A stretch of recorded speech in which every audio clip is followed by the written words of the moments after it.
আমাদের জীবনের গতি এক এক সময় এক এক দিকে যায়। অনেক সময় আমাদের মনের মধ্যে, কলবের মধ্যে আল্লাহ পাকের ভয় চলে আসে, নামাজের মধ্যে মন বসে, কোরআন তেলাওয়াতে, জিকিরে মন বসে, ইবাদত করে মজা পায়, ঠিক কিনা?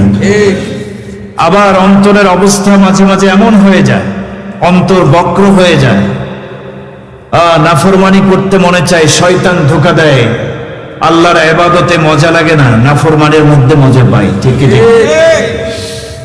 শয়তানের পদাঙ্ক অনুসরণ করে আমরা গোমরাহ হয়ে যাওয়ার দ্বার প্রান্তে পৌঁছে যাই।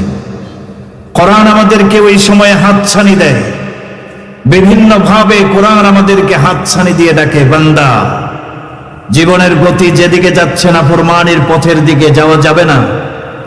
নাফরমানির পথ তোমাকে জাহান্নামের দিকে নিয়ে যাবে, ফিরে এসো। কোরআন হাতছানি দিয়ে ডাকে।